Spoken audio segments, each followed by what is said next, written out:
سے پوچھو افسوس نبی زادیوں کا شام میں جانا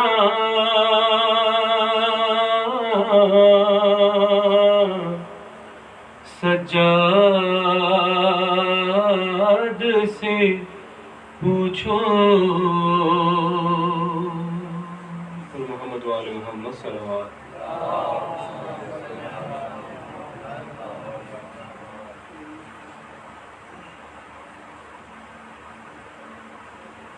اور میں ملتمس ہوں شاعر اہل بیت جناب عریب عادی صاحب سے کہ تشریف لائیں اور سلام پیش کریں.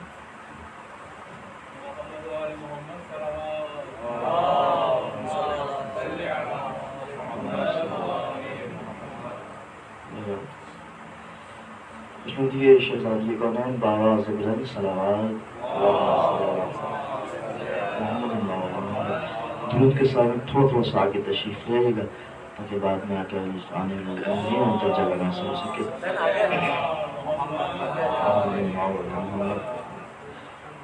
تین شعر فرش شہزاد کے حوالے سے پیش کرتا ہوں، اس کے بعد سلام سے پیش کروں گا. پر محمد وآل محمد صلوات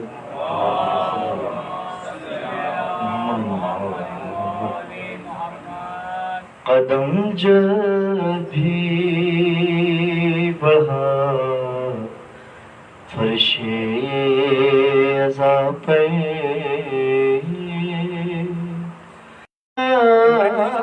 بھی بڑھا فرش عزا پہ سکون دل ملا فرشِ عزا پہ کو آئی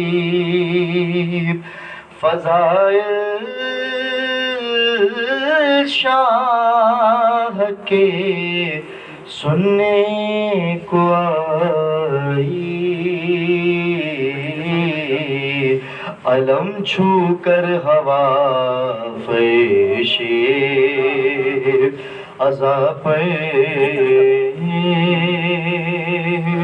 علم چھو کر ہوا فرشِ عزا پہ بسکالین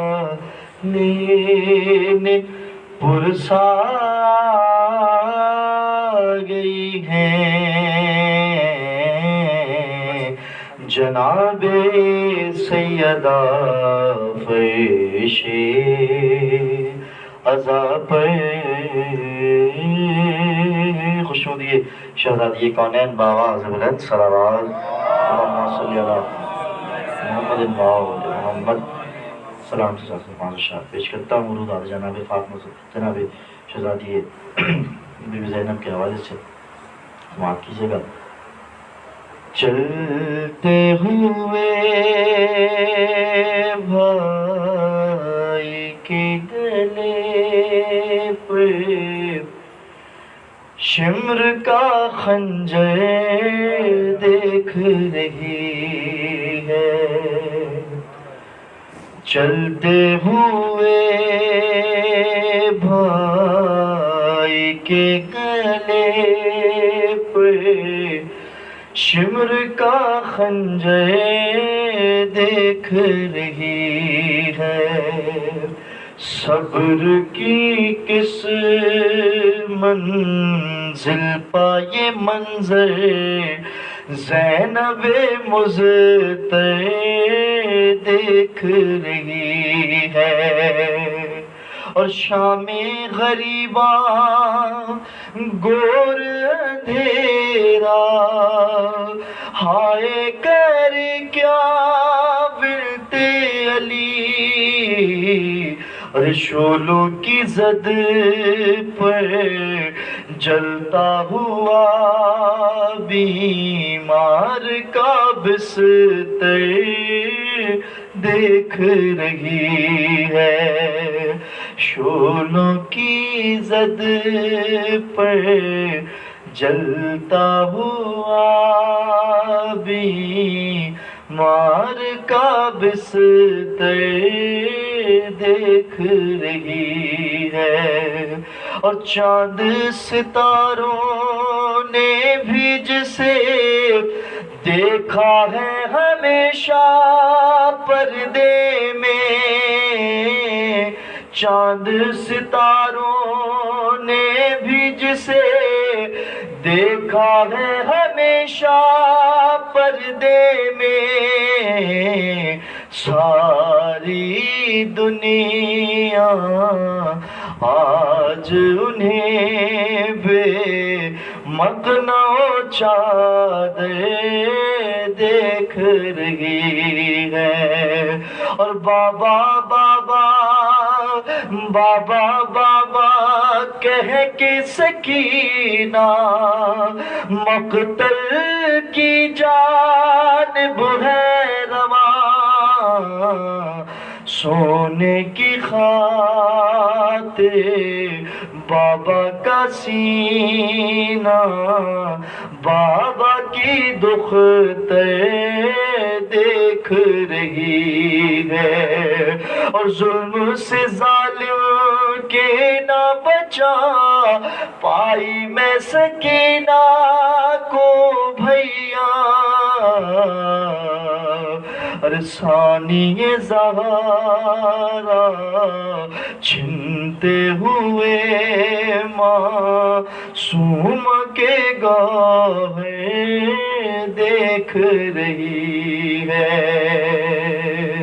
اور واپس آ جانا علی اکبر، بھول نہ جانا صغرا کو، واپس آ جانا علی اکبر، بھول نہ جانا صغرا کو، واپس آ جانا علی اکبر، بھول نہ جانا صغرا کو، چھنتے ہوئے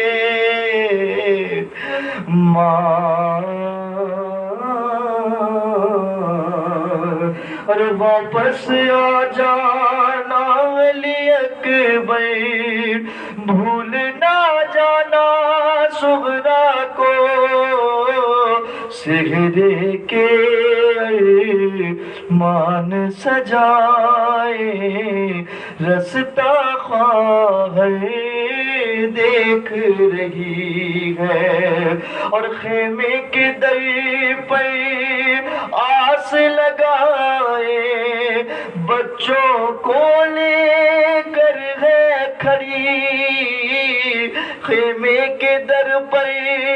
آس لگائے بچوں کو لے کر ہے کھڑی، تجھ کو تیری معصوم سکینہ شیر دلاور دیکھ رہی ہے، اور رقص پیمبر لیلا کے دلبر زینب مزدی خیمے میں، رقص پیمبر لیلا کے دلبر زینب مزدی خیمے میں، سہرے کے مان بھلا کر سینہ اکبر دیکھ رہی ہے، اور کس کو سناؤں لوری کسے میں جھولا جھلاؤں گی زینب، کس کو سناؤں لوری کسے میں جھولا جھلاؤں گی زینب، حسرت سے بے شیر کی مادر جھولے اصغر دیکھ رہی ہے۔ خوشنودی شہزادی کونین بآواز بلند صلوات.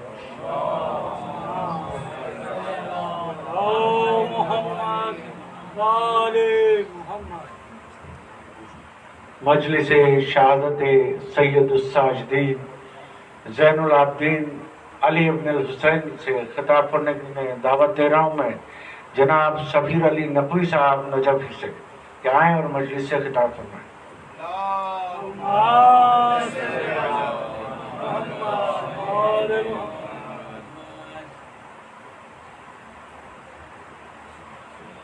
ایک دفعہ سورہ الحمد اور 3 دفعہ سورہ اخلاص کے التماس ہے جملہ تمام مرحومین کے لیے، شہدائے ملت جعفریہ کے لیے، اپنے اپنے مرحومین یاد کرتے ہوئے بالخصوص بارین مجلس کے جتنے بھی مرحومین ہیں سب کو یاد کرتے ہوئے سورہ فاتحہ.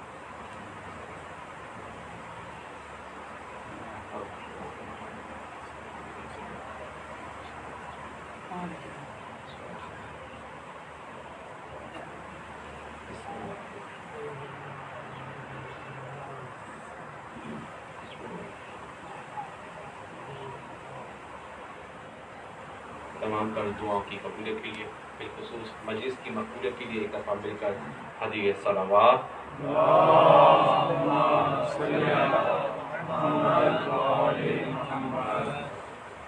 اعوذ باللہ من الشیطان اللعین الرجیم. بسم اللہ الرحمن الرحیم. الحمد للہ رب العالمین والصلاة والسلام والتحیۃ والاکرام علی اشرف الانبیاء والمرسلین رحمت للعالمین خاتم النبیین مولانا و مولا الثقلین جد الحسن والحسین ابی القاسم محمد صلی علی محمد. الصلاة والسلام والتحية والإكرام على أهل الذين أذهب الله عنهم الرجس وطهرهم تطهيرا. صل على محمد وآل محمد. واللعنة على أعدائهم أجمعين من يوم عداوتهم إلى قيام يوم الدين. أما بعد فقد قال الرحمن في القرآن بسم الله الرحمن الرحيم. إنا نحن نزلنا الذكر وَإِنَّا لَهُ لَحَافِظُونَ. صدق اللہ العلی العظیم. صلوات.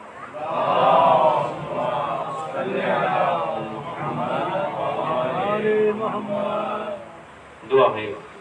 پاک پروردگار سے اس پاک جگہ پر شہداء پر بتوسط سید السجاد کے کہ ہمارا یہاں آنا اور جمع ہو کر ذکر سید السجاد کرنا اپنی بارگاہ میں قبول اور منظور فرما. ہمارے ذمے ہمارے سینوں میں جو دعائیں ہیں پالنے والے ان تمام دعاؤں کو کہ جو رزق، صحت، امتحان، گھر کے حوالے سے تو ہماری حاجتوں کو ہم سے بہتر جانتا ہے، ان حاجتوں کو جلد از جلد پورا فرما. کوئی غم نہ دے سوائے غم حسین کے. مرنے سے پہلے کربلا کی زیارت نصیب فرما. مرنے کے بعد صاحب کربلا بادشاہ مولا حسین علیہ السلام کی شفا نصیب فرما. اسی عقیدت اور خلوص کے ساتھ خون کے آخری قطرے تک عزاداری مولا حسین علیہ السلام کرنے کی توفیق عطا فرما. ہمارے عزادار ہماری عزاداری کو محفوظ فرما. دشمن عزاداروں کو ذلیل اور رسوا فرما. ہمارے جتنے بھی مرحومین ہیں بالخصوص بانین مجلس کے جتنے بھی مرحومین ہیں ان کے درجات بلند ہوں گے چونکہ وہ مولا حسین کے عزادار تھے. مزید بلند سے بلند تر فرما. امام زمانہ کے ظہور میں تاجیل فرما. ان کی اوان و انصاف میں شمار فرما. وہ وقت دیکھنا بھی نصیب فرما کہ جب یہی ذکر ہو، منبر پر ہمارے امام ہو اور جگہ جنت البقیع ہو. تمام تر دعاؤں کی قبولیت کے لیے ایک دفعہ مل کر حدیث سلام.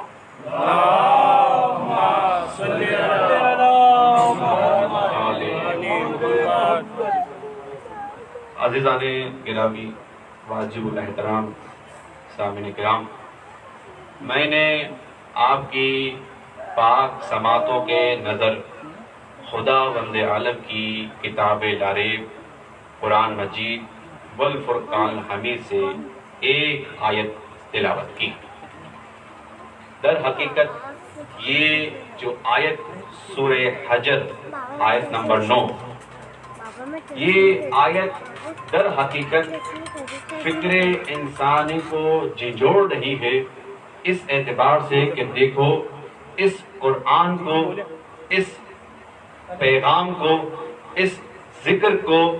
ہم نے نازل کیا. یہ قرآن ہماری طرف سے ہے، وارث قرآن ہماری طرف سے ہے،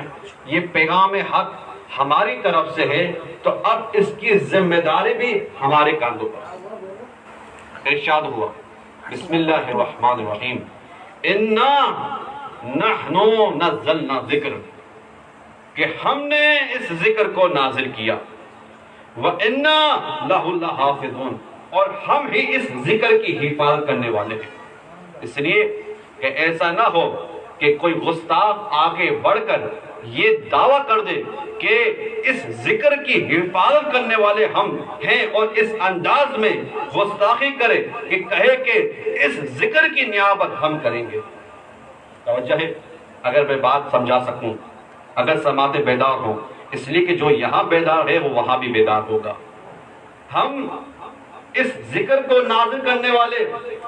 اس ذکر کی حفاظت کرنے والے، تو اللہ نے روز اول سے فکر انسانی کو جھنجھوڑ کر متوجہ کرا دیا کہ دیکھو تمہارا کام ہے اتباع کرنا، نہ کہ تمہارا کام ہے وصی رسول کو منتخب کرنا. اس لیے کہ اگر تم منتخب کرو گے تو تم اپنے جیسے کو اس انداز میں منتخب کرو گے کہ جب وہ مسند خلافت پر اگر آئے گا تو یہ کہتا ہوا آئے گا کہ دیکھو میں بھی تمہاری طرح انسان ہوں، اگر حق سے بھٹک جاؤں تو مجھے بلا لینا. اگر تم چنو گے تو اس انداز میں چنو گے کہ وہ تمہارا جو بندہ ہوگا وہ یہ کہتا ہوا نظر آئے گا کہ مجھے نہیں معلوم کہ یہ آیت محضر میں اتری، یہ آیت سفر میں اتری. ارے جب اسلام کو ضرورت ہوگی وہ میدان جنگ سے بھاگتا ہوا نظر آئے گا. جس کو تم چنو گے اس انداز میں چنو گے کہ وہ اسلام کو لوٹتا، اسلام کو لٹاتا ہوا نظر آئے گا. جس کو تم چنو گے اس انداز میں چنو گے کہ جب وہ دیکھے گا کہ اس کی حکومت خطرے میں ہے تو وہ قرآنوں کو نیزوں پر بلند کرتا ہوا نظر آئے گا. جس کو تم چنو گے اس انداز میں، اس طریقے سے چنو گے کہ جب وہ مسند خلافت پر آئے گا تو مثل یزید وہ یہ کہتا ہوا نظر آئے گا نہ کوئی وحی ہے، نہ کوئی قرآن ہے، نہ کوئی نبی ہے، نہ کوئی قیامت ہے. وہ شراب نوش بھی ہوگا، وہ بندروں سے کھیلنے والا بھی ہوگا. دیکھو اس ذکر کو، اس پیغام کو، اس راہ ہدایت کو نازل کرنے والے ہم ہیں، بھیجنے والے ہم ہیں. یہ ہماری طرف سے ہے تو لہذا اب اس کی حفاظت بھی ہم کریں گے. اس لیے کہ جس کو ہم چنیں گے، توجہ ہے اگر میں پہنچا سکا، کہ جس کو ہم چنیں گے وہ اس انداز میں زمانے میں ظاہر ہوگا کہ جب وہ لب کشائی کرے گا تو مخلوق اور مخلوق میں بھی اپنے نہیں پرا یہ کہنے پر مجبور ہو جائیں گے کہ دون الکلام المخلوق فوق الکلام الخالق. ارے اس کا کلام تو مخلوق سے اوپر ہے، خالق سے نیچے ہے. وہ زمانے میں علی کہلائے گا کہ جب وہ کلام کرے گا تو کبھی حسن کہلائے گا، جب وہ گفتگو کرے گا تو وہ حسین کہلائے گا. اگرچہ کم سن ہو لیکن سید الشباب اہل جنہ کہلائیں گے. جس کو ہم چنیں گے اس انداز میں چنیں گے کہ اگر حقانی اور بیریوں میں بھی ہوگا تو سب ان کو دوسر کرتا ہوا زین العابدین کہلائے گا، جس کو ہم چنیں گے اس انداز میں چنیں گے کہ وہ علم کی بکارت کو چاک کرتا ہوا معاشرے میں باقی نظر آئے گا، جس کو ہم چنیں گے وہ اس انداز میں ظاہر ہوگا کہ وہ علوم محمدیہ کو پھیلاتا ہوا جعفر صادق کہلائے گا، جس کو ہم چنیں گے جو ہماری طرف سے ہوگا، جو علم الہی کا حامل ہوگا، جو حجت الہی ہوگا، وہ اس انداز میں ظاہر ہوگا کہ وہ اپنے غصے کو پیتا ہوا کاظم الغیظ کہلائے گا، جو ہماری طرف سے ہوگا وہ سختیوں پر صبر کرتا ہوا زمانے میں رضا کہلائے گا، جو ہماری طرف سے ہوگا وہ ہمارے علم کو بانٹتا ہوا زمانے میں جواد کہلائے گا، جو ہماری طرف سے ہوگا وہ دشمنوں کے شکنجوں کو چورا چورا چاک کرتا ہوا زمانے میں نکی کہلائے گا، جو ہماری طرف سے ہوگا وہ الہی فوج رکھنے والا عسکری کہلائے گا، جو ہماری طرف سے ہوگا، اور جب وہ آئے گا تو اس انداز میں آئے گا کہ دنیا کو عدل و انصاف سے اس طرح سے پر کر دے گا کہ جس طرح دنیا ظلم و جور سے بری ہوگی، جس طرح اللہم صلی علی محمد آل محمد کہ جس کو تم چنو گے وہ سراپائے ظلم ہوگا، جس کو ہم چنیں گے وہ سراپائے نور ہوگا،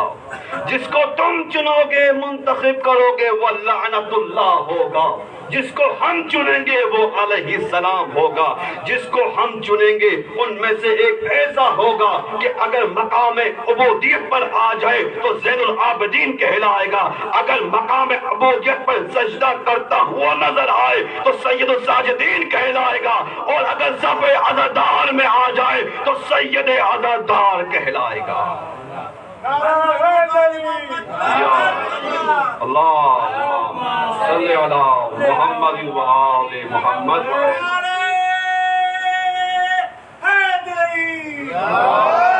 جس کو ہم چنیں گے وہ اس طرح سے ظاہر ہوگا کہ جس کی نہ کوئی نظیر ہوگی تو نہ کوئی ثانی ہوگا، نہ کوئی مثل ہوگی تو نہ کوئی مثل ہوگا، نہ کوئی ہم پلہ ہوگا تو نہ کوئی اس کا ہمسر ہوگا۔ جیسے کہ آپ جانتے ہیں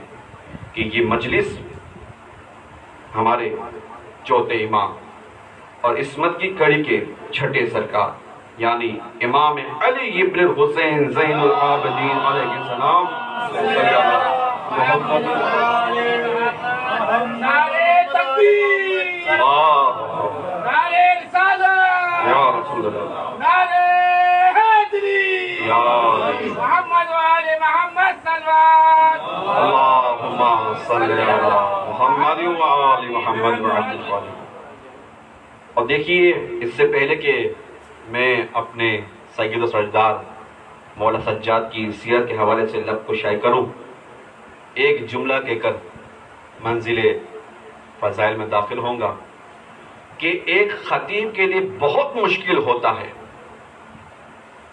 کہ وہ ایسی ہستی پر گفتگو کرے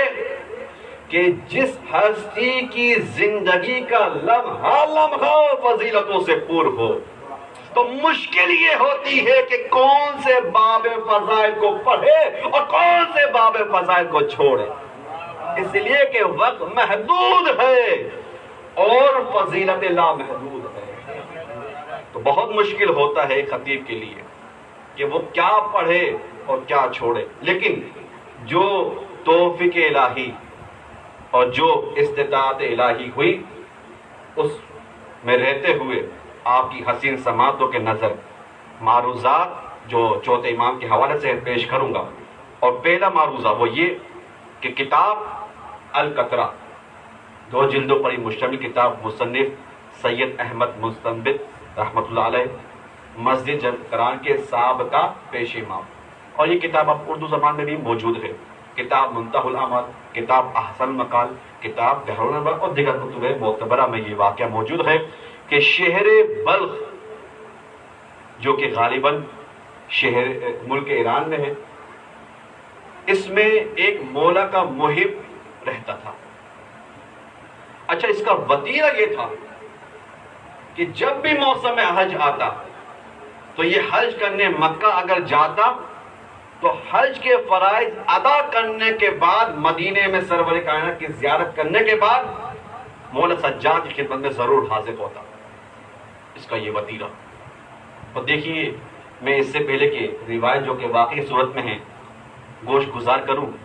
ایک بات کی جانب متوجہ کر کے آگے بڑھوں گا کہ دیکھیے یہ ضروری نہیں، اگرچہ افضل ترین ہے، لفظوں پہ توجہ رہے، یہ ضروری نہیں لیکن افضل ترین ہے کہ آپ اس جسمانی وجود کو اپنے مولا کے حضور یعنی کربلا یا نجف یا دیگر مقدس مقامات پر لے جائیں. اگرچہ افضل ترین ہے لیکن اگر کسی کے پاس ظاہری اسباب نہیں ہیں،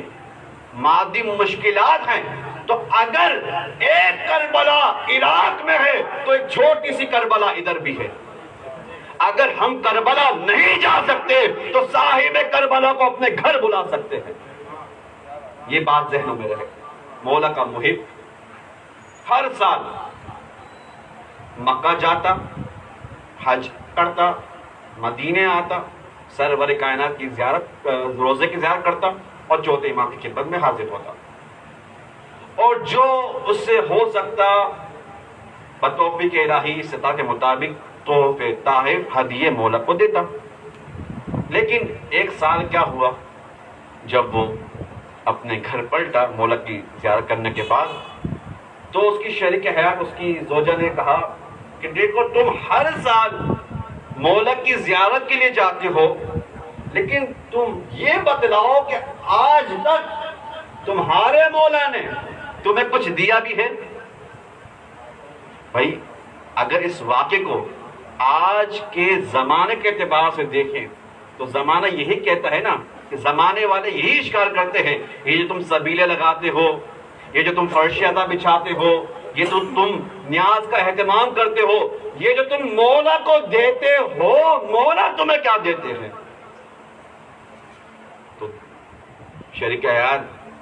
زوجہ نے کہا کہ تم جو مولا کے پاس جاتے ہو، تحفے تحائف دیتے ہو، تو یہ بتاؤ تمہارے مولا نے تمہیں کیا دیا؟ کہنے لگا کہ دیکھو خبردار، اگر میرے مولا مجھے کچھ دے دیں تو یہ بھی مصلحت سے خالی نہیں، اور اگر نہ عطا کریں تو یہ بھی مصلحت سے خالی نہیں. اور اپنی بیگم کو چپ کروا دیا. اب زمانہ گزرا اور پھر ایک وقت وہ بھی آیا کہ جب موسم حج آیا اور حسب وتیرہ حسب معمول حج کرنے کے لیے مکہ گیا، مدینہ سرور کائنات کی زیارت کے بعد مولا کی خدمت میں حاضر ہوا. اب دیکھیے مولا تو پھر مولا ہے جو لاکھوں کروڑوں کوسوں میل دور اپنے چاہنے والوں کی گفتگو کو سن رہے ہیں. مولا تو پھر مولا ہے. اگر دل سے رشتہ مولا کا مضبوط ہو، اگر ہماری محبت سچی ہو تو دیکھیے مولا ہماری باتوں کو سنتے ہیں اور نہ صرف سنتے ہیں بلکہ عطا بھی کرتے ہیں. اب دیکھیے اس واقعے کو. جیسے ہی مولا کی خدمت میں حاضر ہوا، مولا دسترخوان پر تشریف فرما ہے اور کہتے ہیں کہ اے ہمارے محب آؤ اور ہمارے ساتھ دسترخوان پر کھانا کھاؤ. کتنی بڑی سعادت کی بات ہے کہ ایک نور خطا کے پتلے سے جا ملتا ہے صرف اس وجہ سے کہ یہ جو خطا کا پتلا ہے اس کے دل میں اپنے مولا کی محبت ہے. تو معلوم ہوا کہ اگر دل میں محبت سچی ہو، دعوے کے ساتھ دلیل ہو، تو ایک نہ ایک دن وہ ضرور آتا ہے کہ جب ایک عاشقان امام اپنے امام کے ساتھ دسترخوان پر کھانا کھاتا. وہ وقت ضرور آئے گا کہ جب ہماری محبت، ہماری ریاضت رنگ لائے گی اور جب ہمارے امام کا ظہور ہوگا تو دسترخوان امام پر ہم امام کے دسترخوان. کہتے ہیں مولا اللہم صلی علی محمد و آل محمد. کہتے ہیں مولا کہ آؤ یا مولا کہتے ہیں آؤ اور ہمارے ساتھ دسترخوان پر بیٹھ کر ہمارے ساتھ کھانا کھاؤ. آگے بڑھتا ہے، کتنا خوش نصیب ہوگا. آگے بڑھتا ہے، امام کے ساتھ دسترخوان پر بیٹھ کر کھانا کھاتا ہے. جب غذا تناول فرما لیتے ہیں امام اور وہ عاشقان امام، تو امام کہتے ہیں کہ اپنا ہاتھ آگے بڑھاؤ، آج سجاد تمہارے ہاتھوں کو دھلائے گا. اللہ، آپ اپنے امام کی محبت کو دیکھیے تو صحیح، ایک قدم امام کے لیے بڑھائے تو صحیح. ہمارے امام ہم کو ٹوٹ کر چاہتے ہیں، ہمارے امام ہم کو ٹوٹ کر چاہتے ہیں. کہا کہ اپنے ہاتھوں کو آگے بڑھاؤ، آج سجاد تمہارے ہاتھوں کو دھلائے گا. کہنے لگا مولا یہ گستاخی، یہ جرت، مولا اتنی مہلت دیجیے کہ میں آپ کے ہاتھوں کو دھلاؤں اور اس سے مجھے خوشی محسوس ہوگی. مولا کہتے ہیں کہ صحیح ہے. تشت منگوایا گیا، تشت آیا، مولا نے اپنے دست مبارک کو دراز کیا. اس عاشق مولا سجاد نے مولا کے ہاتھوں پر پانی ڈالا. پانی کا ڈلنا تھا، یا دوسرے الفاظ میں کہیں کہ پانی کا مولا سجاد کے ہاتھوں کا بوسہ لینا تھا. مولا سجاد نے فرمایا، سوال کیا کہ اے محب یہ بتلاؤ کہ یہ کیا چیز ہے. کہنے لگا یہ ابن رسول اللہ یہ پانی ہے. میرے مولا نے فرمایا ذرا غور سے دیکھو یہ کیا ہے. اب جب غور سے دیکھا تو کیا دیکھتا ہے کہ وہ پانی جو ابھی تک پانی تھا، لیکن جیسے ہی میرے مولا سجاد کے ہاتھوں کا بوسہ لے کر تشت پر گرتا ہے تو ہیرے اور جواہرات کی صورت میں ظاہر ہوتا ہے. ہیرے اور جواہرات کی صورت میں ظاہر ہوتا ہے. تو معلوم ہوا کہ اگر کوئی شے دنیا کی بسیط اور ادنا ترین ہو، لیکن جب دست امامت اس پر آ جائے تو وہ کائنات کی افضل ترین شے ہو جاتی ہے، چاہے وہ پھر پانی ہو یا مومنین ہو، چاہے وہ پھر پانی ہو یا مومنین ہو. اور پھر ایک دفعہ وہ ہیرے جواہرات اٹھا کر اس محب کو دیے اور کہنے لگے کہ جا کر اپنی زوجہ سے یہ کہہ دینا کہ سجاد کی طرف سے یہ تم کو ہدیہ ہے. کہنے لگا مولا گستاخی معاف، اگر دل آزاری ہو میں معذرت خواہ ہوں. کہنے لگے مولا ہم تم سے کیسے ناراض ہو سکتے ہیں. اللہ، روایت کے جملوں پر تو غور کیجیے، انداز گفتگو امام پر تو توجہ کیجیے. امام نے فرمایا کہ ہم تم سے کیسے ناراض ہو سکتے ہیں، تم تو ہمارے محب ہو. بس یہ ہیرے موتی لے جا کر اپنی زوجہ کو دے دینا. المختصر جب وہ ہیرے جواہرات لے کر اپنے گھر پلٹا، سارا ماجرا، ساری رودار جب اپنی بیگم کو سنائی تو وہ بیگم کہنے لگی کہ میں اپنے مولا سے معافی مانگوں گی، اور جب اگلے سال تم اپنے مولا کی زیارت کے لیے جاؤ تو مجھے بھی ساتھ لے کر جانا. اب وقت گزرا، دن ہفتوں میں، ہفتے مہینوں میں، مہینے سال، اور پھر وہ وقت آیا سال گزرنے کے بعد کہ جب موسم میں حج آ گیا. اب وہ تیار ہوا کہ حج کرے گا، سرور کائنات کی روزے کی زیارت کرے گا اور اپنے مولا کے حضور پیش ہوگا. ساتھ میں اپنی زوجہ کو لیا، لیکن یہ کیا کہ اثناء سفر میں موت کے شکنجے میں آ گئی اس کی زوجہ. اس دار فانی سے کوچ کر گئی اس کی زوجہ. غمگین حالت میں، مضطرب حالت میں جب اپنے مولا کے حضور پیش ہوا، اس سے پہلے کہ وہ لب کشائی کرتا میرے مولا نے فرمایا کہ جا اپنی زوجہ کے پاس، ہم نے اسے زندگی دے دی ہے، ہم نے اسے زندگی ادا کر دی ہے. یا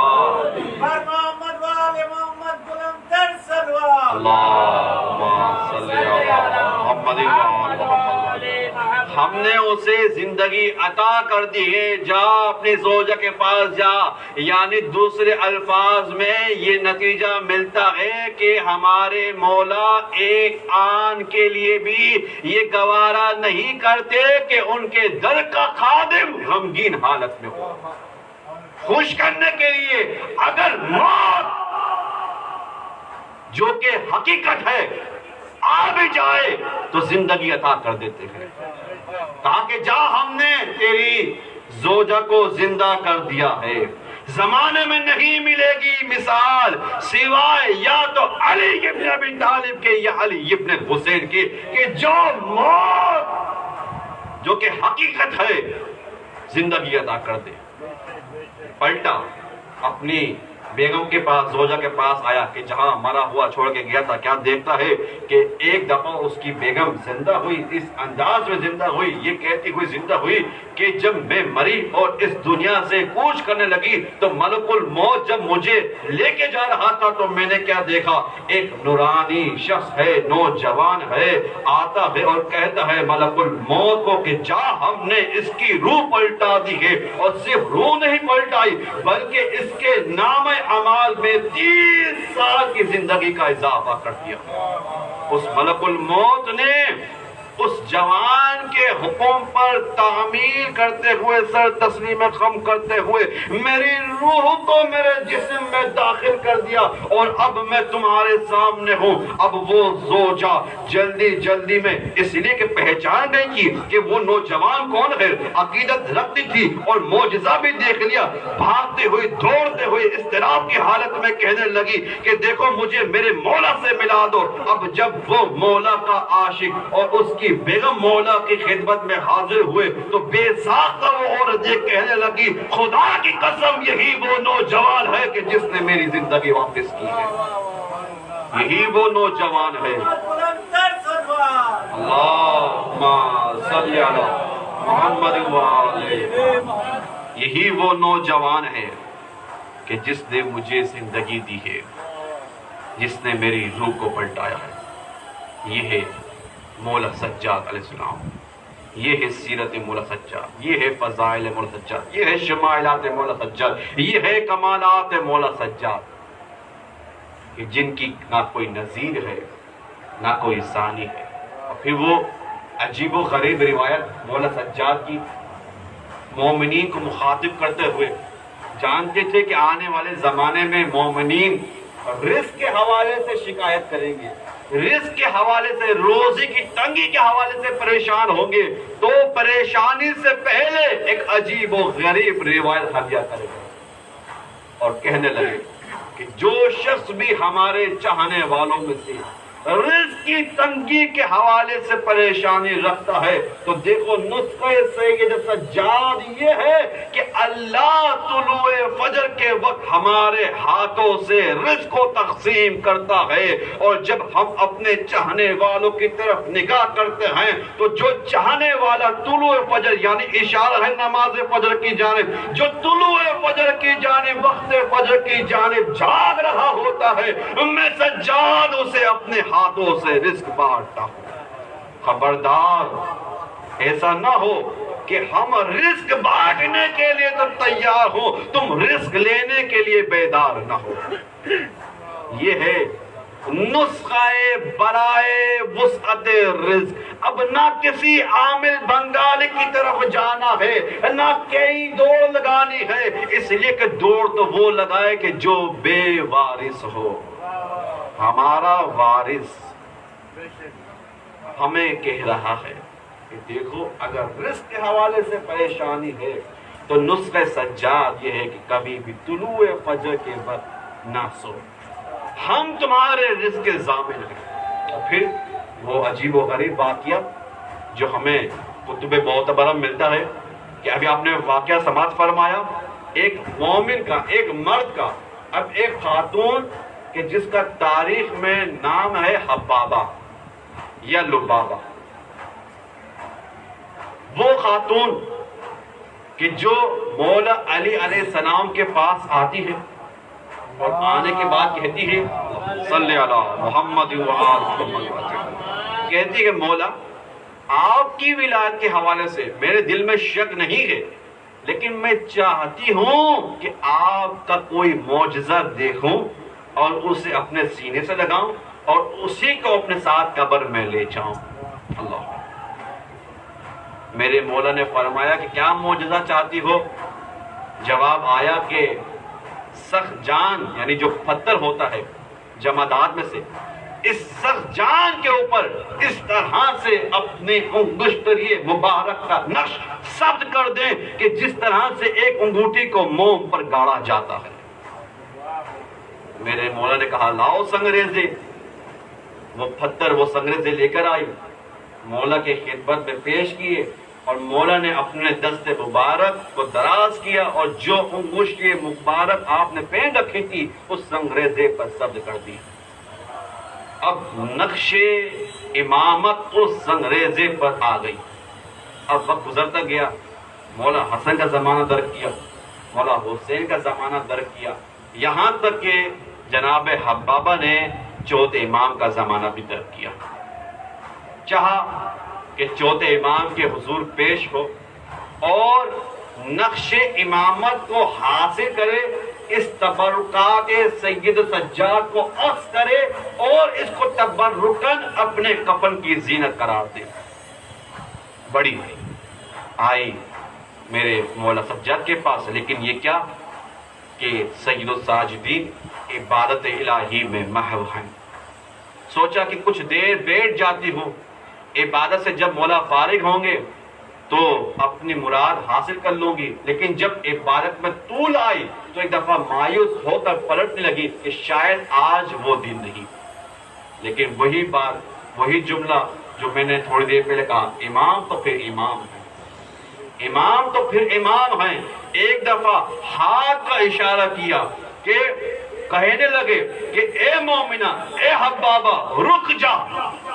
توجہ رکھیے گا، نتیجہ دینے لگا ہوں واقعے کا۔ ہاتھ بڑھا کر میرے مولا سجاد نے گویا کہ یہ کہنا چاہا اشارے سے، اے حبابہ، اے مومنہ، رک جا۔ رکنے سے پہلے روایت شاہد ہے کہ جناب حبابہ کے بال اب سیاہ نہیں تھے، سفیدی آ گئی تھی، چہرے پر جھر تھی، ضعیفہ تھی، لیکن جب مولا کی صدا پر لبیک کہتے ہوئی پلٹی تو جب بڑھاپے کو چھوڑتے ہوئے شباب میں داخل ہوتی گئی، بڑھاپے کو چھوڑتے ہوئے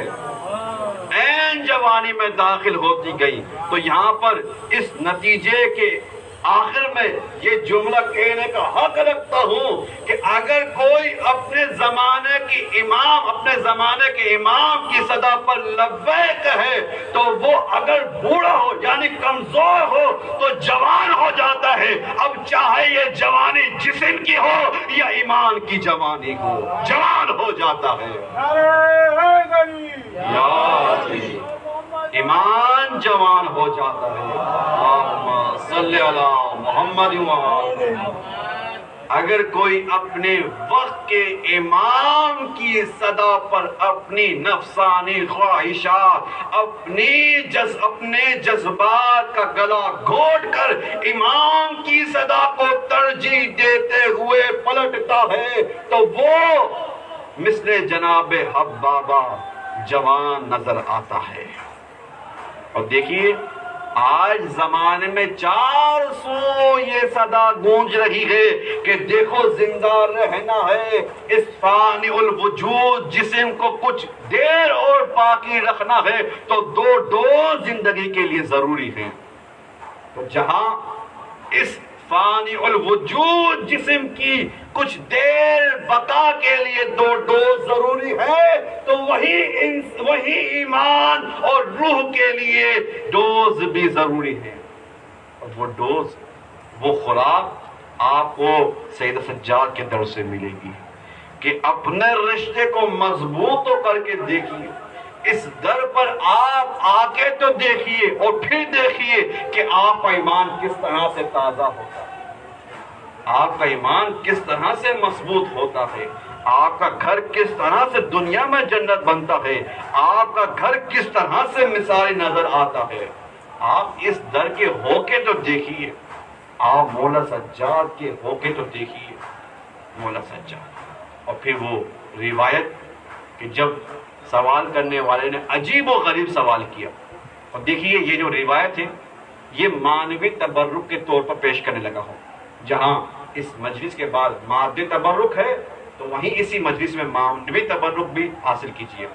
روایت ہے کہ سوال کرنے والے سائل نے کہا کہ مولا یہ کیا بات کہ آپ تو زمانے کے رحم دل شفیق ترین انسان ہیں، آپ تو کریم ابن کریم ہیں، لیکن مولا یہ کیا بات ہے کہ جب بھی آپ اپنی ماں کے ساتھ دسترخوان پر بیٹھتے ہیں تو وہ ایک ظرف، وہ ایک کٹورا جس میں اشیاء خردونوش، شوربہ یا سالن جو بھی ہوتا ہے، آپ اپنی ماں کے ساتھ ایک پیالے میں کھانا نہیں کھاتے؟ سوال واضح ہوا؟ سوال کیا سائل نے کہ مولا کیا وجہ ہے کہ آپ اتنے رحم دل ہونے کے باوجود اپنی ماں کے ساتھ جب دسترخوان بچھتا ہے تو ایک پلیٹ میں کھانا نہیں کھاتے؟ لیکن اس سے پہلے کہ روایت کو مکمل کروں، یہاں پر ایک بات بیان کر کے آگے بڑھوں کہ مولا سجاد علیہ السلام کی جو والدہ ماجدہ جناب شہر بانو کے جن کا نام شاہ زنان تھا، اور بعد میں جب وہ مولا علی کے پاس آئیں تو مولا علی نے ان کا نام شہر بانو رکھا، آپ علیہ السلام کی وفات مولا سجاد کی ولادت کے 10 دن کے اندر ہی ہو گئی تھی۔ یعنی مولا سجاد علیہ السلام کی عمر مبارک 10 سال سے زیادہ نہ ہوئی تھی کہ آپ کی والدہ اس دنیا سے کوچ کر گئی تھی، تو جو ایک خادمہ، جو ایک کنیز تھی، اس نے مولا سجاد کی خدمت کی، تو یہ اس کنیز کے متعلق بات ہو رہی ہے۔ تو میرے مولا سجاد نے فرمایا تم نے صحیح کہا، تم نے صحیح کہا کہ جب بھی دسترخوان بیچتا ہے تو میں اپنی ماں کے ساتھ ایک ظرف میں کھانا نہیں کھاتا۔ سنیں گے کیا جملے ارشاد فرمائے میرے مولا نے کہا کہ یہ اس لیے ہے، اللہ اکبر، یہ اس لیے ہے کہ میں سید سجاد حیا کرتا ہوں، اللہ اکبر،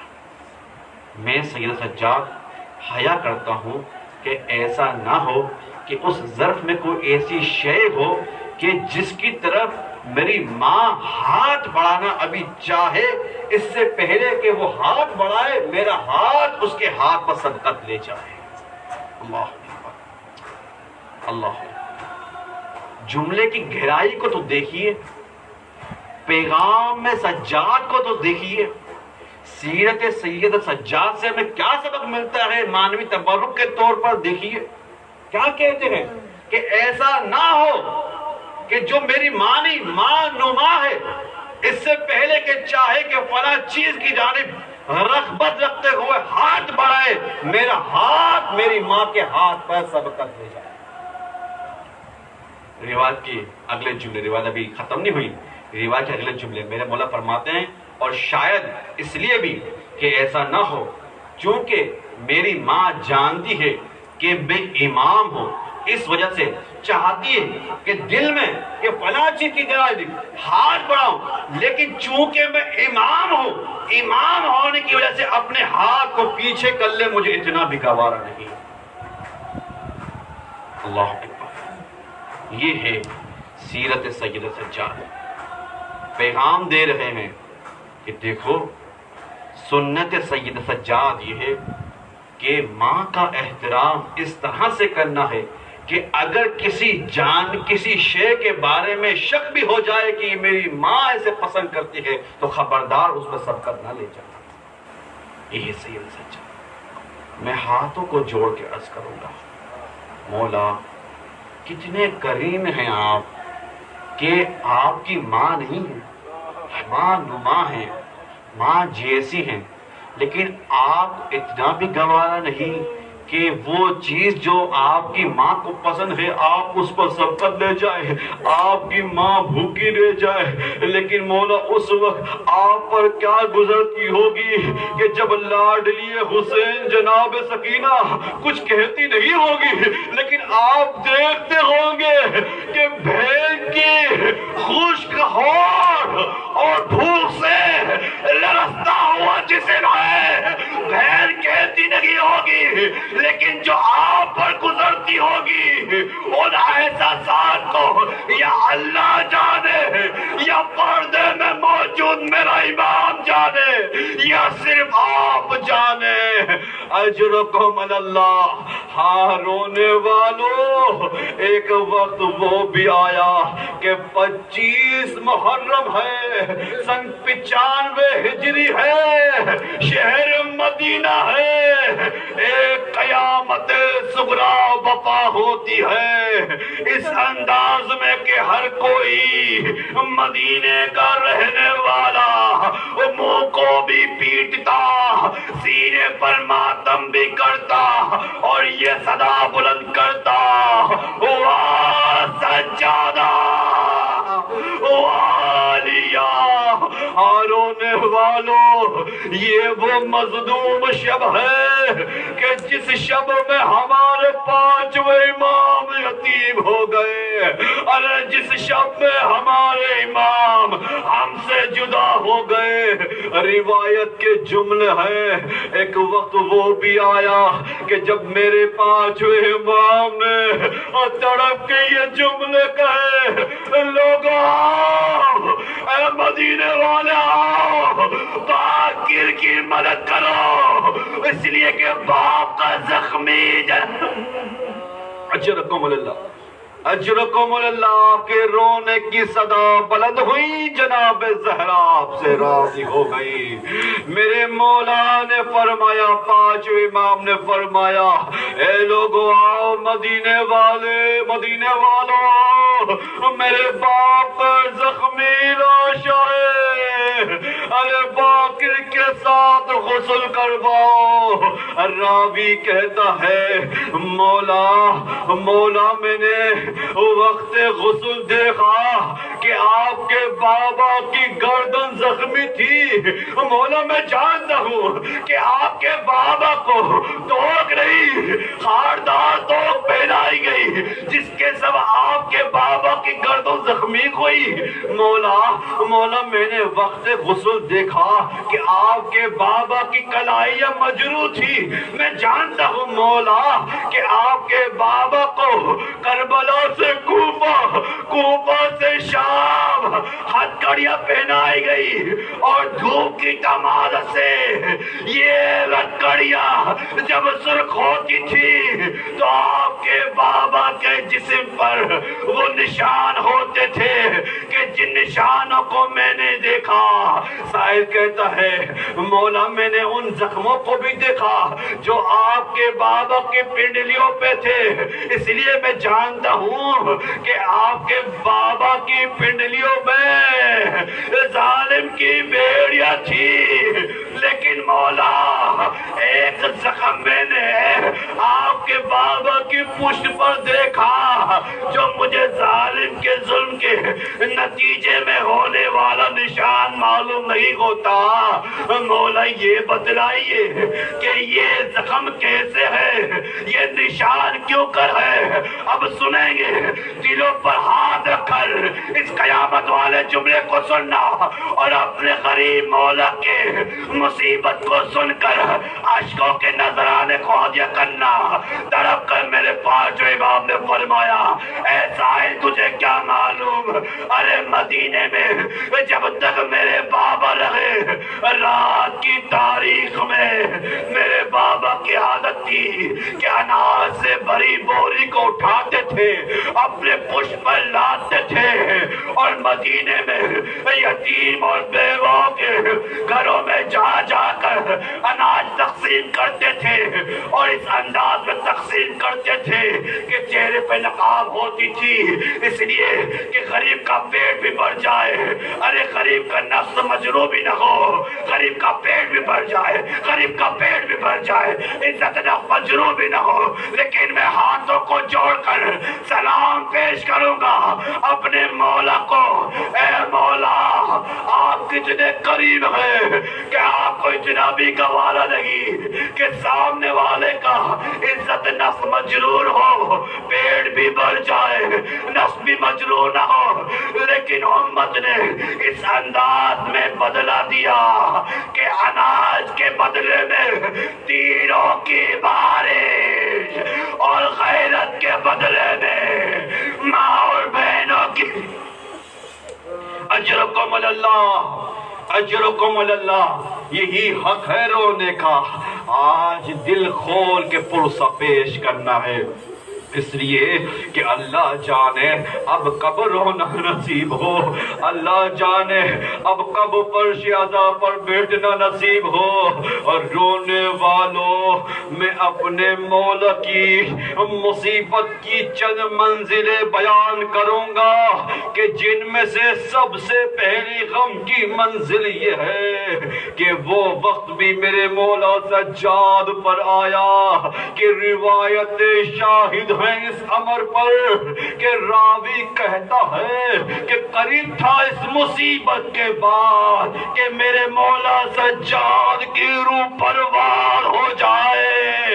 ارے احساسات پر ضبط کرتے ہوئے ارے ظلموں کو کس انداز میں برداشت کیا میرے مولا نے کہ جب روز عاشور بابا کا گلا نیزے کی علی پر بلند ہو گیا، ایک وقت وہ بھی آیا کہ جب لئین گھوڑوں پر سوار ہوئے اور اسیران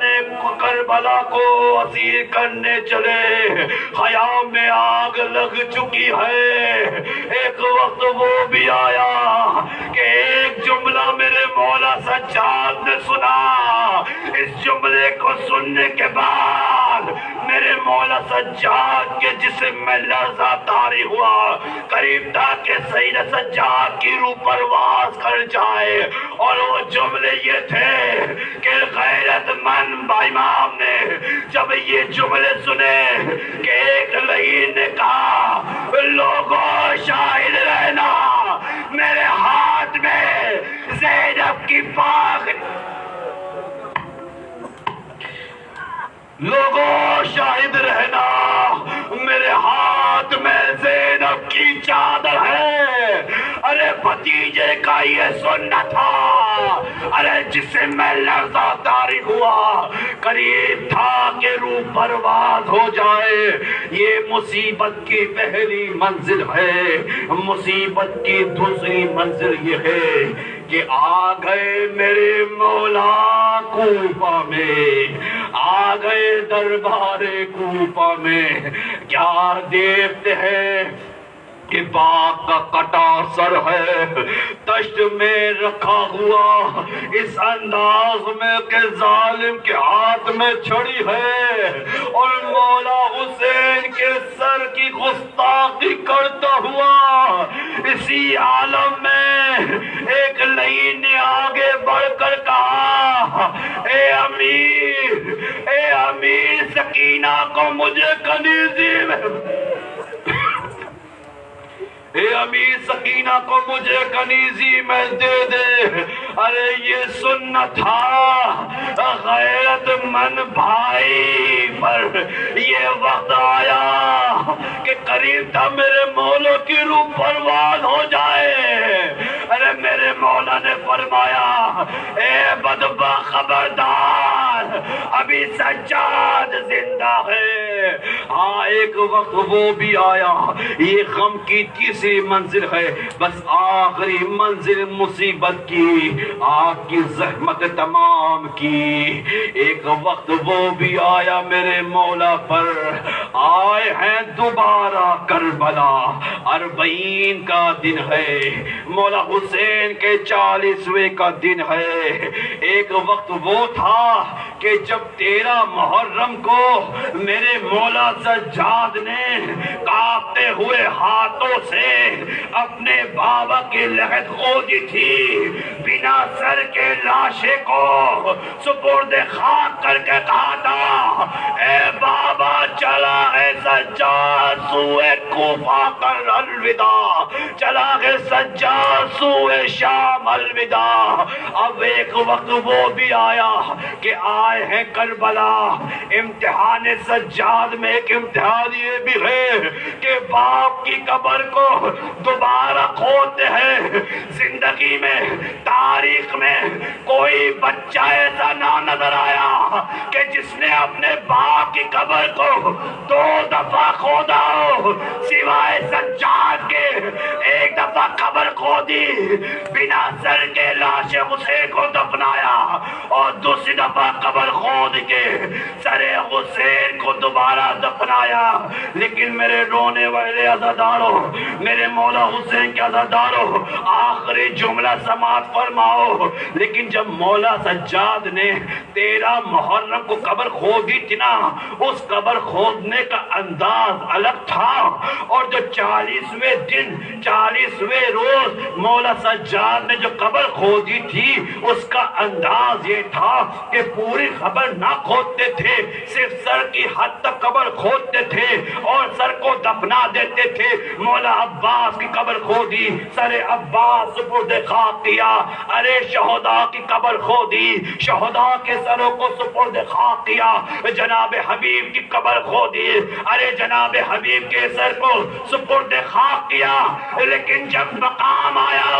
مولا حسین کی قبر کھودنے کا، تو صرف سر کی حد تک نہ کھودا، سینے تک قبر کھودی۔ کیوں؟ اس لیے کہ صرف سر حسین نہ دفنانا تھا، ارے وہ ننھا سر علی اصغر جو بابا کے سینے، سر علی اصغر کو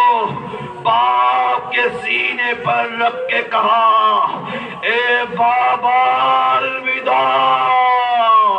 چلا ہے اب سجاد سوئے مدینہ الوداع۔ اللہ لعنت اللہ علی قوم الظالمین، وَسَيَعْلَمُ الَّذِينَ أَيَّ مُنْقَلِبٍ يَنْقَلِبُونَ۔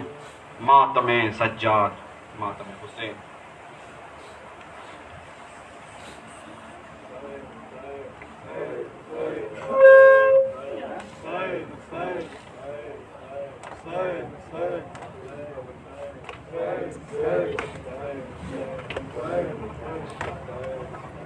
اس کو بند کر دو۔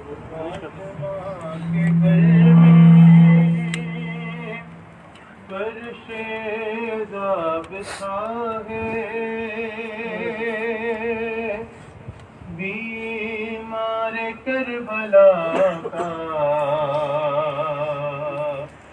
تابوت اٹھ رہا ہے، پھر فاطمہ